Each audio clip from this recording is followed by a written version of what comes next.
This is Cornbread's review. Hey, this is Cornbread's review. This is Cornbread's review. Talk about the hottest movies, old and new. Cinema breakdown, grasping the truth. No acting, I leave that for the cast and the crew. They capture the cool, not theatrical rules. So you better be direct or you have to produce something to break in like last minute news. And keep quiet when the real going back in their rules. Woo. Yo. Hey, look at us. Look at us. Hey. Look at us. Hey, look at us. Look at us. Huh? Who would have thought? Not me. We made it another year. Come on, man. It's my last review of 2022. I appreciate, first off, y'all think I'm playing, man. I really do appreciate y'all. Please make sure y'all like and subscribe to the channel. I've dropped a lot of videos in the year and a half we've been doing this thing, man, but come on, man. You know I'm here for movie reviews, Cornbread story times, what else? Top fives, reviews of TV shows, different series out. I'll be dropping different stuff, and I got another. I'm cooking up something nice for y'all, man. But make sure you like and subscribe and share to the channel. If you're new to the channel, understand I do each movie review in 5 different categories. 5 different categories. Acting, cinematography, storytelling. Did I get what I bought? And then is it a must-see? Add it all up. Spits out a Cornbread movie review number. And then you'll see how it ranks up in 2022 for the whole year, man. I'm telling y'all, y'all stay strong out there. Be safe. No drinking and driving. Have a good time. Spend time with your family. But let's get into this thing, man. Today, for my last movie review of 2022,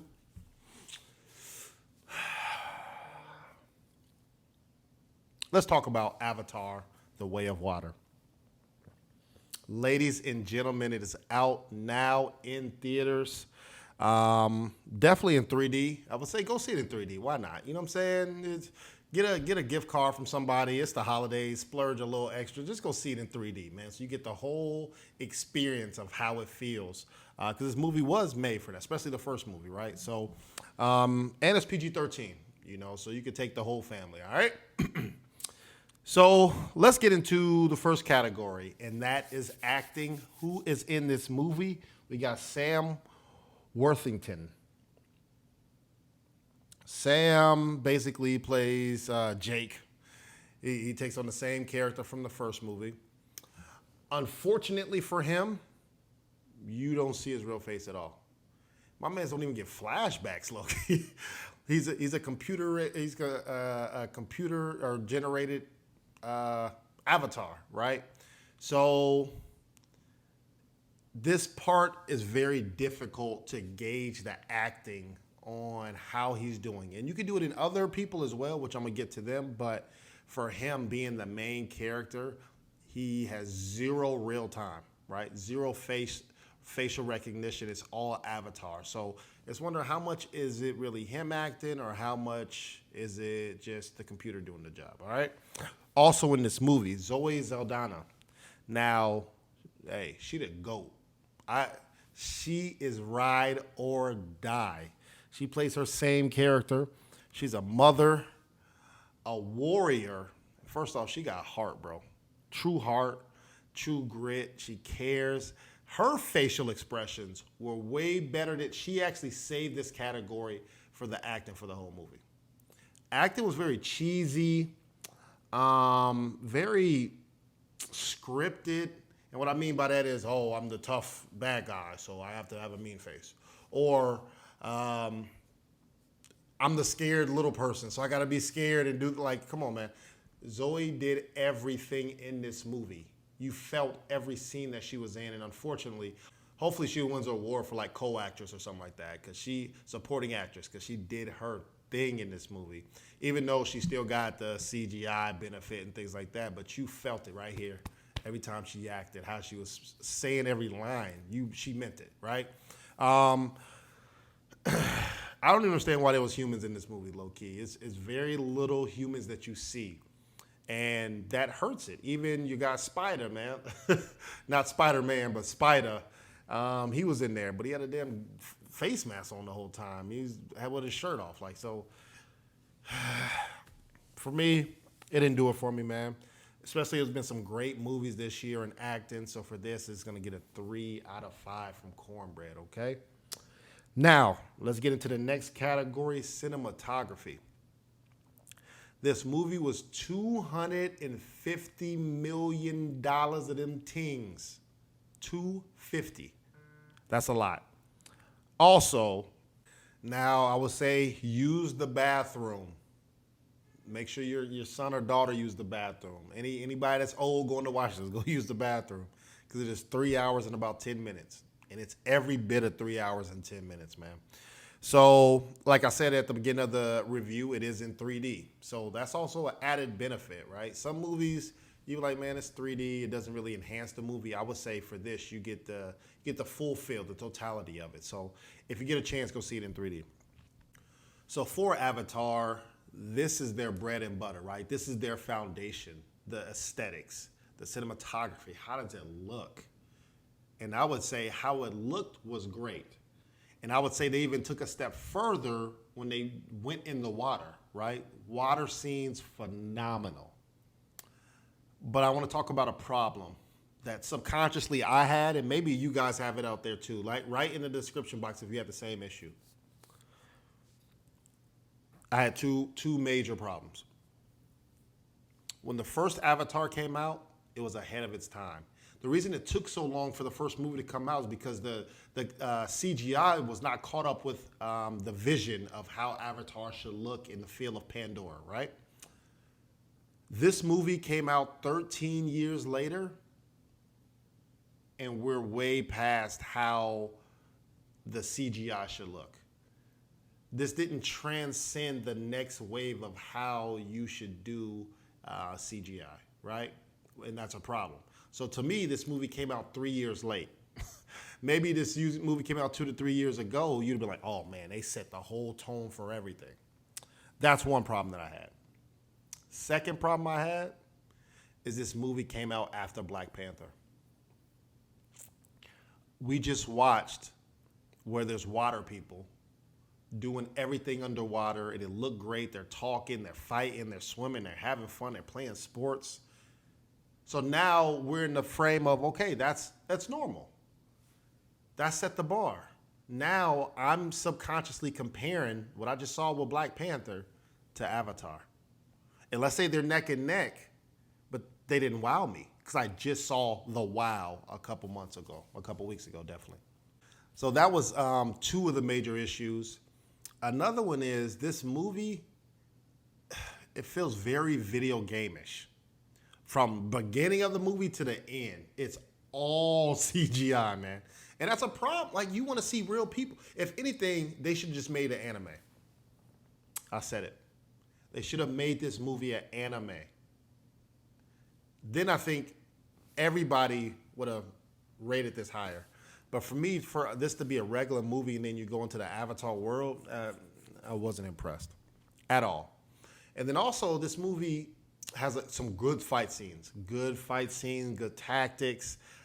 They plenty of wars, plenty of action. So it's not like you're snooze infesting, right? Like you're like, where's the next fight? No, they had some good fight scenes, and graphic too.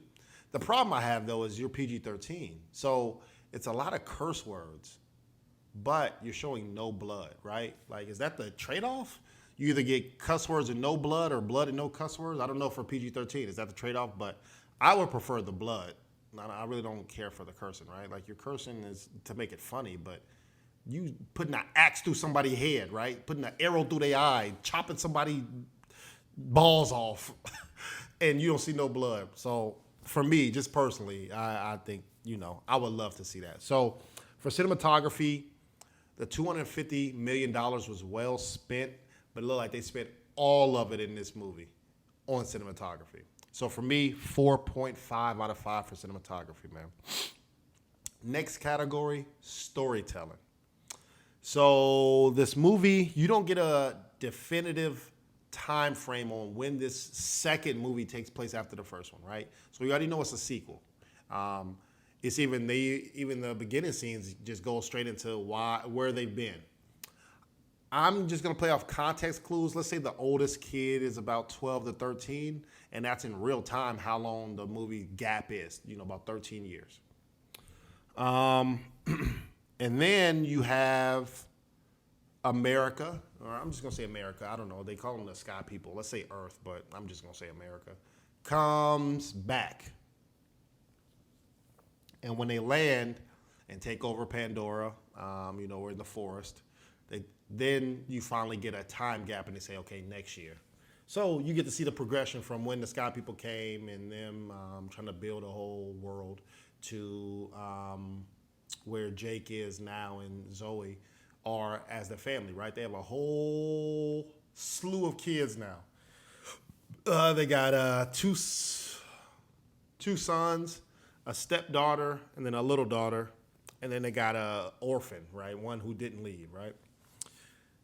The good thing is you get all the old characters back, even the villains, the ones who died in the first movie. They even come back for the strange way of how they came back, right? I don't want to tell everything, but they're back in this one. So you get that feel of, okay, it's still the old movie, but I know it's the new movie, right? So it sets the tone. As soon as it starts setting the tone, I think it went like this. I'm sorry. I got to call it how I see it. So you get the formats of how, okay, they're calling the avatars half-breeds, right? Where you got like a human who turned into an avatar and had a baby with a normal avatar, right? So they call them half-breeds. You can tell because they got 5 fingers instead of the normal 4. They call them devil blood. The other indigenous avatars see other avatars. It's like they call them devil blood. Like, you shouldn't be here. You're mixed breeding with us. We don't trust you. You guys just destroy everything. Take that nonsense over there, right? We're doing just fine where we're at. You have that whole dynamic going on, and then you have America trying to get revenge on Jake's situation from the first movie. All right, so you get that happens. They try to attack Jake. Jake flees. Then when they flee, they go to the water people. Once again, it's a little spoilers, but I'm not telling the whole movie. A lot of things transpire between the beginning of the movie and when they move to the water people. To me, this is where the movie falls apart. What are you trying to tell me? You have a storyline of, let's take the first movie. In the first movie, you had America trying to mine some type of element, right? To get that, and it's worth $1 billion trillion, right? That's the premise of the first movie. This is the sequel, so you would assume that same concept is the same. You got that element, America wants it. Okay. Now they introduce America coming back to Pandora, and they say, Earth is dying. America, we need to build for the new Earth here on Pandora. Okay. So you have this element. That's one storyline. Now you have this one where Earth's dying. We need a new place, a new home. Okay, cool. But let me introduce a third storyline where you take whale brain for currency and cash, and it's worth $80 billion now. What are we doing? Come on. Make up your mind on what story you're trying to tell and why America's there, right? But let's say all those things are true. All those things are true. The storytelling of it makes no sense. You have so many plot holes in this movie, and me as a critic, it aches me to watch. You have an avatar magically getting pregnant.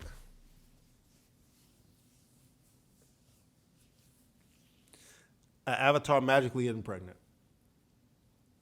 You think they answered how that happened? No. I guess they're going to save that for the third one. I don't know. And then not only does the daughter get produced, she damn near a wizard. I ain't going to say how she a wizard because I want y'all to still watch it, but you think they explained that? No. Let's talk about the consistencies of the connection, right? In the first one, when you meet an animal, you connect with it like this, like a handshake. Now they're with you, they bond with you, right? But they're just connected with every animal known to man. And that's automatically a bond, which is cool. Let's keep that concept. Nobody's arguing it. But now when you connect with certain animals, you're getting flashbacks to certain heritages, right? Or certain family relics, family stories, which is cool. Make up your mind. But now, when let's say I connect with this microphone, right? I should be getting stories from the microphone, not my stories through the microphone. The story was telling very inconsistent stories. It was like very relevant each time they connected it just to make it make sense, but it was not consistent. So if I connect with the microphone should be telling me something about their story, not me imposing my story through them when I connect with them. So when my man did that with the whale, you got his story, cool. But then when I do it with plants, they're getting my story. I'm not getting the plant story. You follow me if you've seen this, man. So with all that going on, I did not feel invested in finishing this movie. It became very lackluster. I would say this movie was 45 minutes too long. They would go on tangents. It's like they had to spend it. I don't know. Maybe it's like, it's kind of like a use it or lose it. You got 250 million, use it. You got I want a 3-hour runtime, make it 3 hours. Well, the script only is written for 2. I don't care. Throw another hour in there. To me, that's what it felt like. So for storytelling, it's going to get a 2.5 out of 5. I almost gave it a 2. But a 2.5 out of 5 storytelling. If you've seen this movie, you understand exactly what I'm saying, right? So let's go to the next category. Did I get what I bought? This movie is in 3D. It's Avatar. I was paying the ticket's probably like $15 to $20. I'm sure depending on where you stay at and what time you go, the price fluctuates. But this is it was a full packed house. So this show, Avatar's probably gonna be packed all the way through the holidays. So make sure, don't run late. If you are running late, already have your seat selected, right? I went into it hoping this is a true sequel, and it is. Hoping to see Avatar, and I get to see different types of avatars, which is good. They introduced the water people, right? Or just other indigenous avatars. Like I said, I enjoyed that part. What I missed was I wanted to see how they incorporated the big dragon. You remember in the first one how Jake jumped on the big dragon? Now he had the biggest one of all of them, right? They didn't. What happened with that? They didn't show that.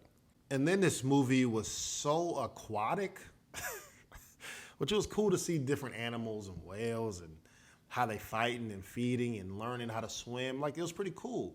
But to me, it felt like this movie should be in the aquatic center. Like, you should watch this movie. Like, how you walk in a museum and you just push play and then they play like the 5-minute or an intro or something like that.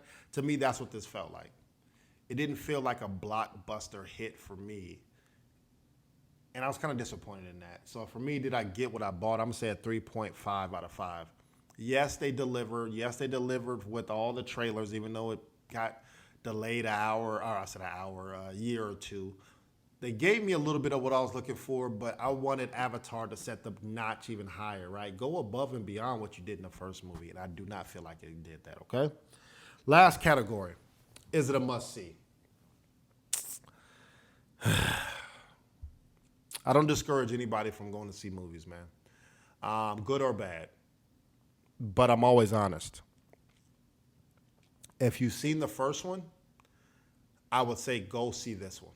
But I would say be cautious, right? Because you might, let's say you hate the first one. I would say this one solves some questions for you, but you might still be confused. Let's say you love the first one. Your high expectations might make you hate this movie.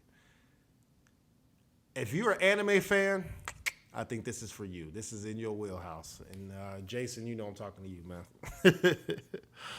A couple things you get out of this, though, is I always feel like this every time I watch Avatar is we're all connected, man. We're all connected. I don't know if that's the main point of this movie, of these movies, but we're all connected. Take care of Earth. Take care of each other. When you kill something, don't, eat it. Don't just use it its body for your pleasure, right? Like, no, eat it. Do a ritual if you need to. Respect what you kill, right? And respect each other. I always get that good, warm feeling every time I watch the Avatar movie. So I appreciate that little message that they always stick in there. Also, you get to see some bad kids, bro. These kids are bad in this movie. Always damsels in distress, bad, getting kidnapped, talking back to the tribes and the fam. Like, this is a dysfunction. Dysfunctional family at its finest watching this, right? It seems like people know that there's danger, but I always go to the danger. And then when the danger happens, they're, oh, I'm shot. Like, you get a lot of that, man. So it's just repetitive, over and over and over and over. So is it a must-see for me? I'm going to say a 3 out of 5 for me. Overall, Cornbread movie review for Avatar receives, man, I didn't want to do it. Gets a 3.5 out of 5 from Cornbread. Make sure you check out my 2022 movie reviews for this year, man. See where Avatar ranks, The Way of Water.